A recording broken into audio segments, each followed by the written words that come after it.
Saudara hadirin, bagaimana doa akan kabul, permohonan akan dijawab?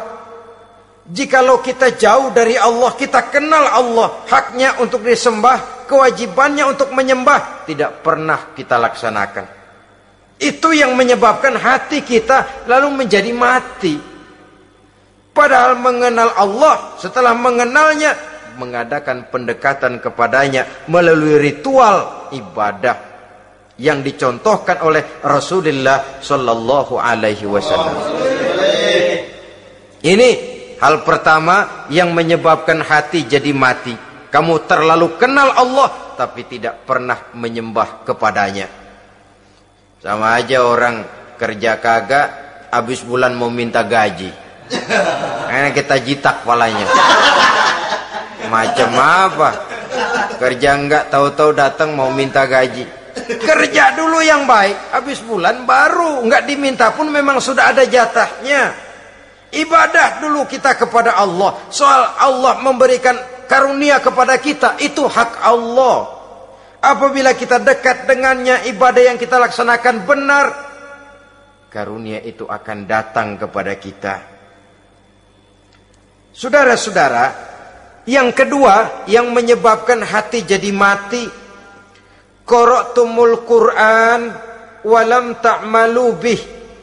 Kamu baca Al-Qur'an tapi ajarannya tidak pernah kamu amalkan.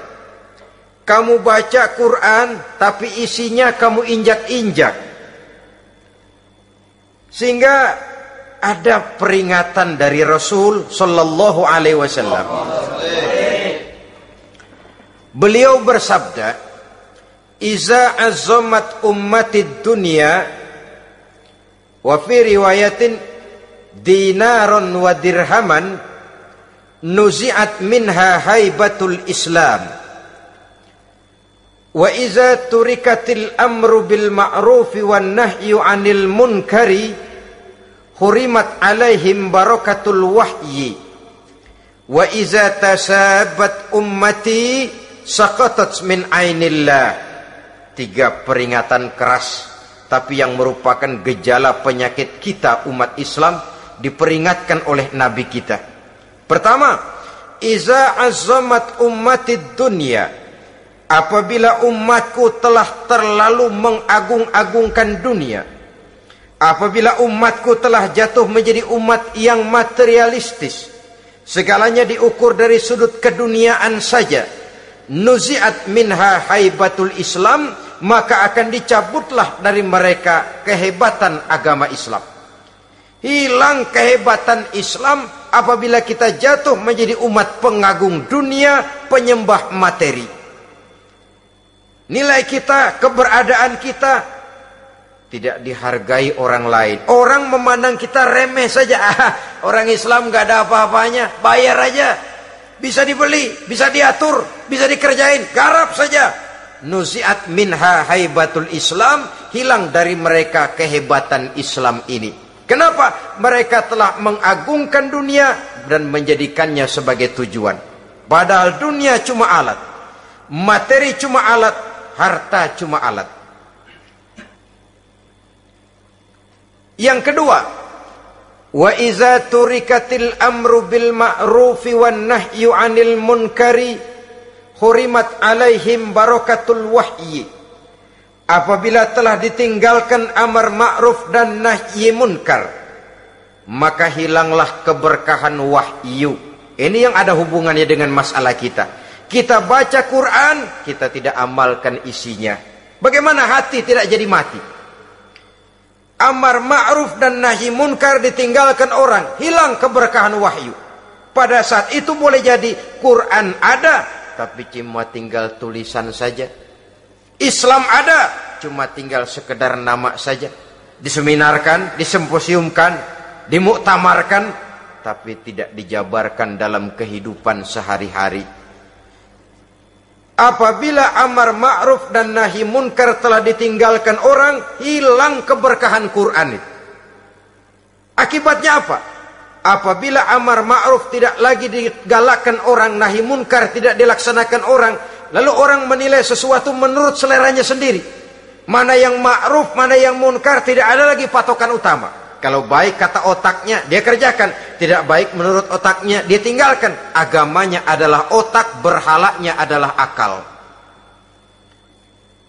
Akhirnya umat kehilangan pedoman. Tidak lagi jelas mana batas yang ma'ruf, mana batas yang munkar. Dalam kondisi sedemikian, akhirnya akan terjadi penjungkiran nilai. Paling celaka nantinya, yang ma'ruf malah dianggap munkar, yang munkar malah menjadi ma'ruf. Peringatan ketiga dari Nabi, wa iza tasabat ummati saqatat min ainillah. Apabila umatku sudah saling berbantahan, apabila umatku sudah saling caci memaki, saqatat min ainillah, jatuhlah mereka dalam pandangan Allah Subhanahu wa ta'ala.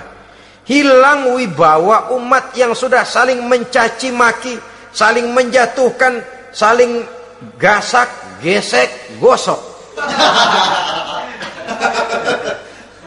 Justru agama menganjurkan kita ini saling asah, asih, asuh. Kadang yang kita praktekkan, kita ini saling gasak. Yang kedua, saling gesek. Yang ketiga, saling gosok. Gasak, gesek, gosok. Kacau kita ini. Saling gasak, menjegal kawan seiring, menggunting dalam lipatan.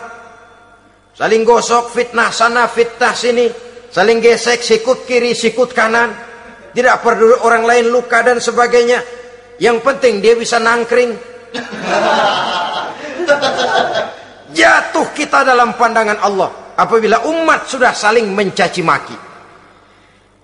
Maka kita kembali kepada persoalan. Hal kedua yang menyebabkan hati jadi mati, qara'tumul Qur'an walam ta'malu bih. Kita baca Al-Quran, tapi ajarannya nyaris tidak kita amalkan di dalam kehidupan kita. Akibatnya, hati lalu jadi mati. Itu yang kedua. Yang ketiga, yang menyebabkan hati jadi mati dan doa tidak terjawab. Idda'aitum annakum min ummati Muhammadin sallallahu alaihi wasallam. Walam ta'malu bisunnatihi. Kamu mengaku, kamu memproklamirkan diri sebagai umatnya Nabi Muhammad, tapi sunnahnya tidak pernah kamu amalkan. Malahan perkembangan paling akhir, bukan saja tidak mau mengamalkan sunnah, malah mengingkari sunnah. Inna lillahi wa inna ilaihi raji'un.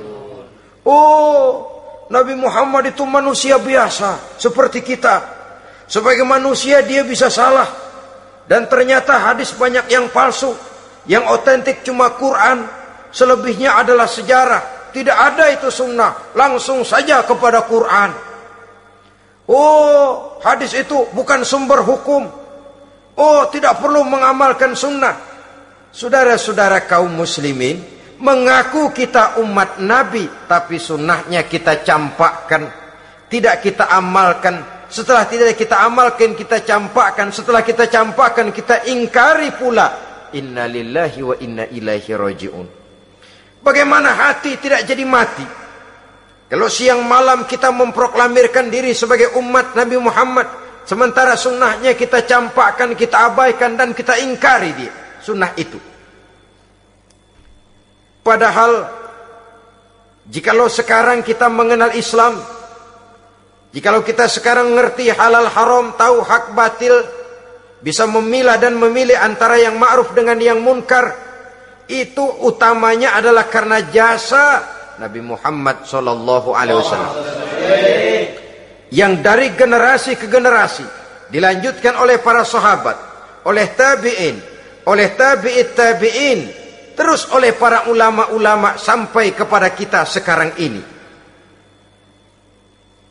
Walaupun beliau hanya berfungsi sebagai penyampai, tapi kepribadiannya dijadikan model oleh Allah Subhanahu wa ta'ala di dalam kita melaksanakan kehidupan beragama. Bahwa beliau manusia seperti kita, memang dalam arti unsur biologisnya ya manusia, punya darah, punya daging, punya hati, punya perasaan, bisa sedih, bisa gembira. tetapi beliau itu termasuk basyarun la kal basyar, manusia yang tidak seperti manusia pada umumnya, punya spesifik. Dan itu wajar sebagai seorang Rasul pilihan Allah, apalagi merupakan Rasul pilihan dari sekian puluh pilihan. Bahwa jamrud itu batu memang, tapi nilainya kan berbeda dengan batu kolar. Satu truk batu kolar dengan barangkali segenggam batu jamrud, nilainya tentu jauh lebih mahal batu jamrud. Kalau soal batunya, sama batunya, tapi nilainya berbeda karena esensinya berbeda.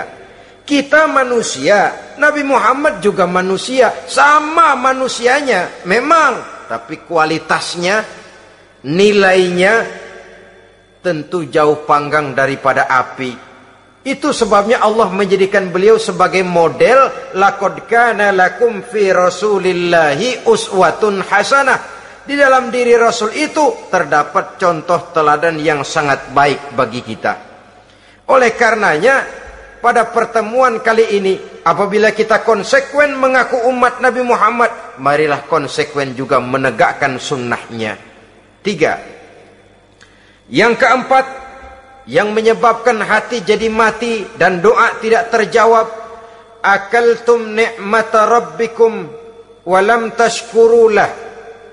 Tiap hari kamu makan nikmat Tuhanmu, tapi kamu tidak pernah mau bersyukur kepadanya, kepada Allah subhanahu wa ta'ala.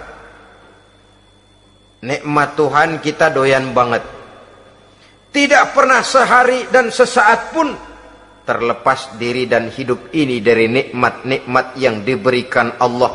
Sejak kita bangun tidur sampai tidur kembali, bahkan tidur itu sendiri, di pasar, di sawah, di kantor, dimanapun kita berada, nggak pernah nikmat Allah berhenti.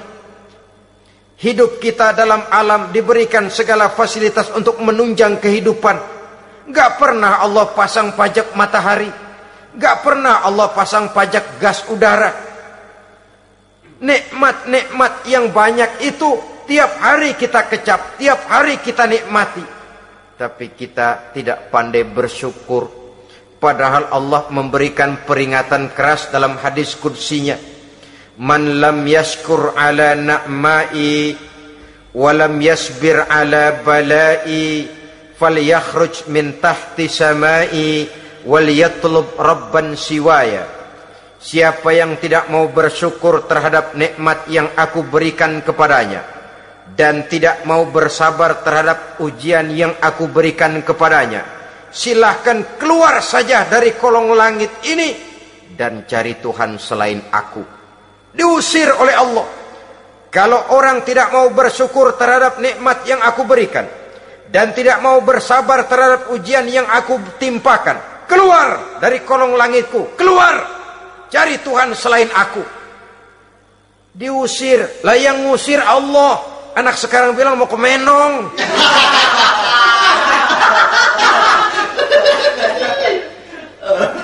Kalau diusir kita dari Jakarta, masih bisa pindah ke Bandung. Diusir kita dari Bandung, bisa pindah ke Jogja, Solo. Diusir kita dari Indonesia, bisa pindah ke Singapura, Malaysia. Diusir dari kolong langit, mau cari langit mana lagi? Kalau kau tidak mau mensyukuri nikmatku, tidak sabar terhadap ujian yang aku berikan kepadamu, keluar saja, keluar dari kolong langitku ini, cari Tuhan selain aku. Kalau istilah kita mah Tuhan udah jengkel banget udah itu. Nikmatku, yang nikmat yang aku berikan kau makan, tapi kepadaku engkau tidak pernah mau bersyukur. Saudara-saudara kaum muslimin rahimakumullah, wajar. Kita dulunya tidak ada, sekarang ada nikmat. Susunan biologis manusiawi kita demikian cantik, nikmat. Tinggal di bumi, fasilitas yang kita perlukan disediakan, tinggal kita, kemampuan kita mengelolanya. Nikmat. Diberikan kita otak yang membedakan kita dengan binatang, nikmat. Diberikan kita agama, diutus para rasul untuk jadi model dalam kehidupan kita. Nikmat. Kalau cara kita emang kurang apa sih? Apa yang kurang, hai manusia? Engkau tidak ada, aku adakan. Kalau aku perintahkan kau tinggal di bulan, mungkin kau tidak akan sanggup hidup. Begitu lahir juga kelepek-kelepek habis. Ya nggak ada HO2 toh di bulan. Mau ngisap apa? Aku tinggalkan kau, aku perintahkan tinggal di permukaan bumi. Alamnya indah, fasilitas serba menunjang. Nikmati semuanya, semuanya untuk kamu, semuanya. Satu pintaku, syukuri nikmat yang aku berikan kepadamu. Ya bukan cuma syukur dalam ucapan, syukur dalam perbuatan. Banyak nikmat yang diterima, makin banyak dia sujud, makin banyak dia ruku, makin banyak dia mengadakan pendekatan kepada Allah. Syukur dalam artian berupa tindakan dan perbuatan, mempergunakan nikmat sesuai dengan kehendak yang memberikan nikmat itu sendiri kepada kita. Saudara-saudara kaum muslimin rahimakumullah. Ini penyakit yang keempat. Kamu makan nikmat Tuhanmu, tapi kamu tidak pernah pandai bersyukur kepadanya. Mensyukuri nikmat yang diberikan tadi. Bagaimana hati tidak jadi mati? Kita sibuk mempersolek jasmani, mencari obat penangkal penyakit zahir. Maka yang ramai di zaman sekarang, saudara lihat, salon, fitness, senam, macam-macam jenis. Tidak ada salahnya dan tidak ada jeleknya. Tapi kalau itu sampai melupakan kita kepada memperindah batin, memperbaiki jiwa, artinya bukankah kita perlahan tapi mempersiapkan diri menjadi bangkai berjalan di hadapan Allah. Dengan operasi plastik, yang pesek jadi mancung, yang sipit jadi belok, kulit keriput jadi kencang, pipi terlalu cekung bisa diatur. Saudara-saudara, tapi kalau hati yang rusak, jiwa yang rusak, kemana lagi kita akan berobat kalau bukan kepada agama? Maka hati itu jadi mati apabila kita selalu memakan nikmat Allah dan tidak pandai mensyukuri nikmat itu. Dari hati yang mati tidak akan ada getarannya. Oleh sebab itu doa tidak terjawab.